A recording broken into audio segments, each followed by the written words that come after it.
This is Professor L.B.Gayakawad's English Literature Web. I am Professor L.B. Gayakawad is teaching today the topic Non-Verbal Communication Significance. This is my lecture 319 and part 5th. Before going to the discussion of the topic, I will request you first to watch, like, subscribe and share my YouTube channel. Then I will request you that I have put all these notes in the description box, so you are requested to see them and study them. Now we will go to the topic. In the part 4th, we discussed on touch, proximity, silence and personal appearance as the non-verbal communication aspects. Means all these aspects are there which give us the non-verbal communication. It means that we don't need there to speak or write something. Only with the gestures of these persons we can understand all these things, and that is called the non-verbal communication.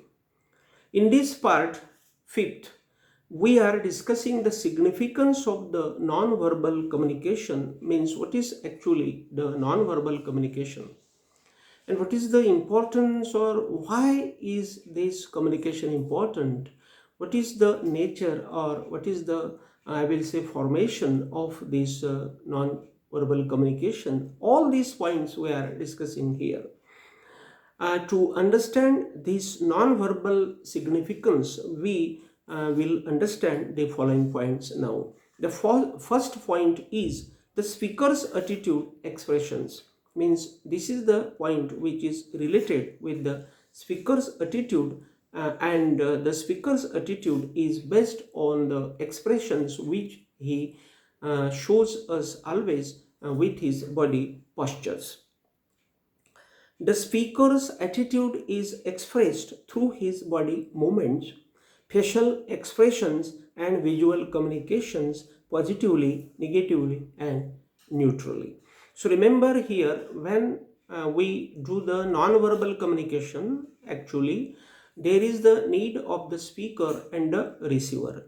And when the speaker shows his attitude or her attitude, he expresses that attitude through his body movements. Means his body makes actions, his hands, his face, or all his body makes actions.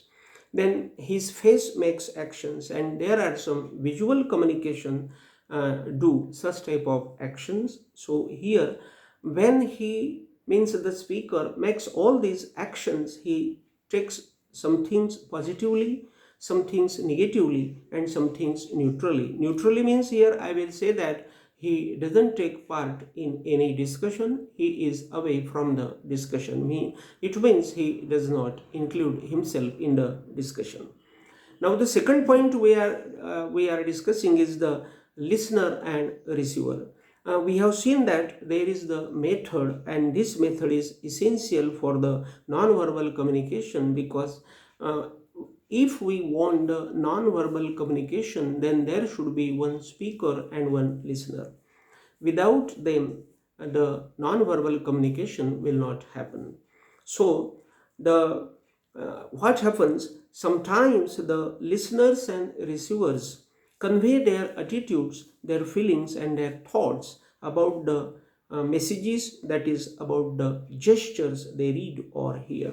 So remember here, the method of the speaker and the receiver, I will say, or in other words I will say listener and receiver, or I will say the point is that both are the listeners also and both are the receivers also. So here there is the listener and receiver.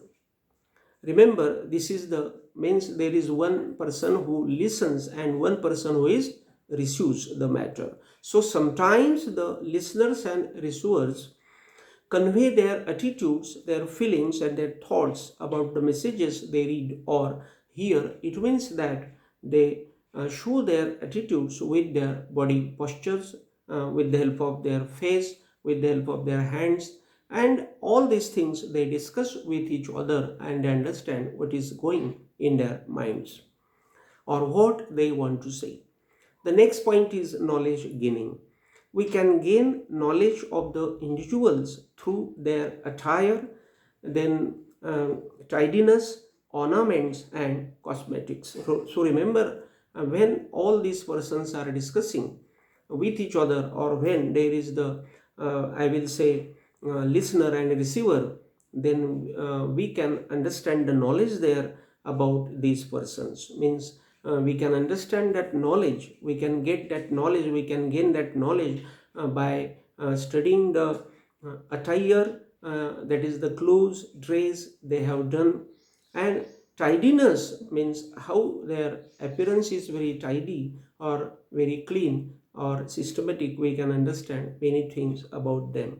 Then ornaments means if they have their ornaments on their body, then we can understand their social status. And cosmetics, if they have used some cosmetics, then also we can understand their status.